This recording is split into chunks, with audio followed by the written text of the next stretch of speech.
Alright, y'all, start out this box for dinner with meatloaf. That's a good way to start it, right? Absolutely. Alright, so I've got 1.5 pounds of ground beef, and I'm going to add 3 eggs.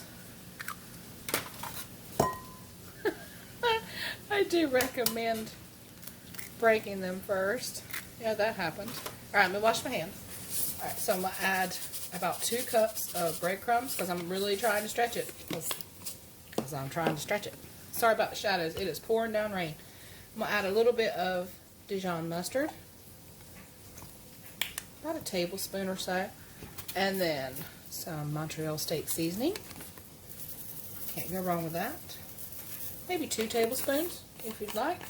And then I'm actually going to put on a glove. And now the reason I'm putting on a glove, typically it doesn't bother me. And I don't judge anybody that it does bother. But I got my nails did. And I don't want it up under my nails because that's just bleh. That's just bleh, bleh, nasty.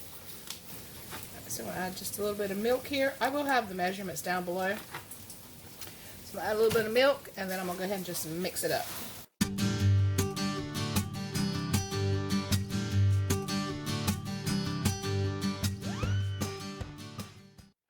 Some bell pepper and some onion sauteing on the stove. Let me grab that. We're going to mix that in, and then we're going to just shape it and bake it.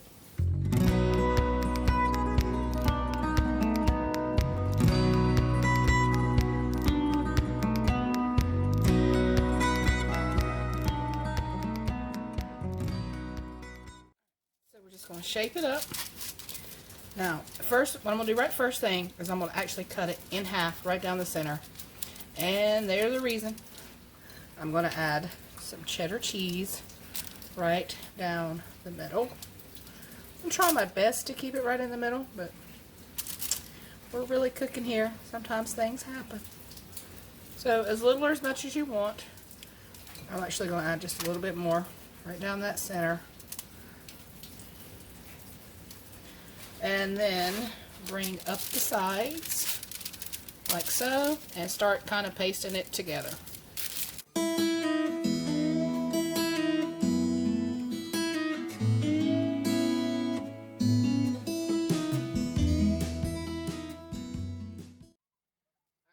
So I'm going one step better. I'm going to wrap this bad boy in bacon. Everything's better with bacon. Bacon and butter. Butter to bacon. There you go. In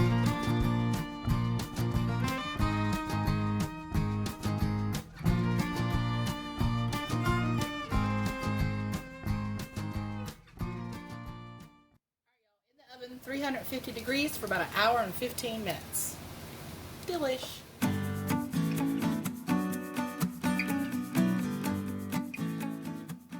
Well, that meal right there, y'all, is reminiscent of one great Christmas movie. And I'm going to go watch it right now. See you tomorrow night.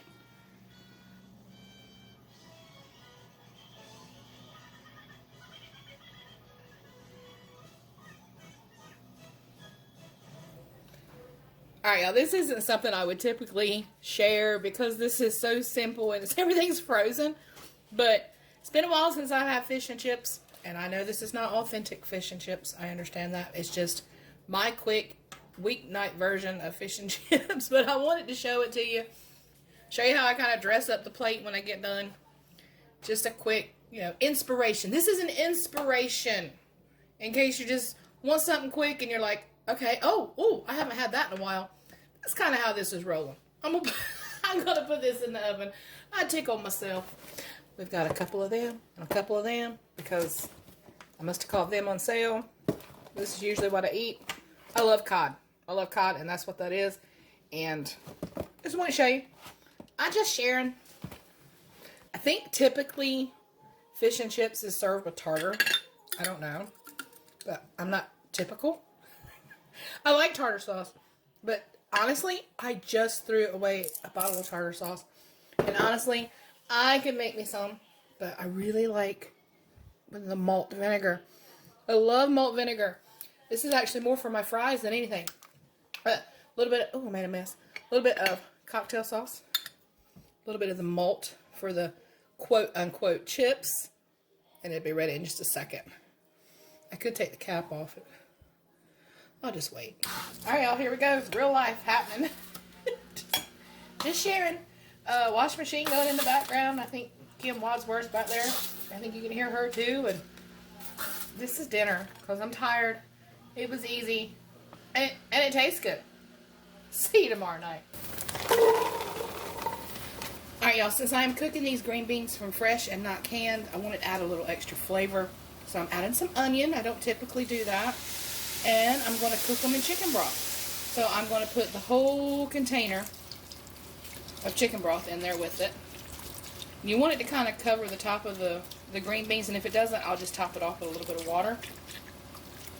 I make this all the time. I don't share it with you all the time. I think I've shared it once. Taylor Elmore really likes it. She has it at least once or twice a month, and I'm proud that I did that, y'all. I'm proud. So that's going to go in there like that. Give it a shake. I'm going to add, oh, that's good for now. Just keep an eye on that water level because you just want it to simmer. You don't want them to hard boil. All right, a little bit of salt, a little bit of the Badia Complete, because life is not complete without it, and that's a joke that I'm just going to keep right on telling y'all. And some black pepper, which I am, look how low I am. Oh, it's terrible.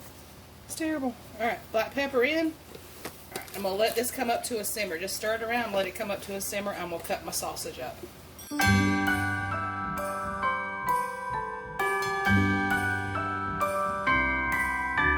The wonders of life got the prettiest side for everyone to enjoy. Standing up close by the Christmas tree, glimmering light. After the green beans had boiled for a little while by themselves, I went ahead and just added the potatoes and the sausage and give it a good stir. Put the lid on it and just let it simmer. You don't have to rush it unless you're in a hurry. But if you're going to let it boil hard, keep an eye on it. Alright, y'all, so as soon as your green beans and your potatoes are tender, it's done. I do like mine with some Texas Pete. I think it kicks it up a notch with that vinegar sauce, but you eat it however you like. That is a one-pot wonder, and it's probably one of my top 10 favorite meals. Alright, y'all, if you enjoyed this video today, give me a thumbs up, subscribe if you're new, and I'll catch you on the next one. Take care, my friends, and Merry Christmas.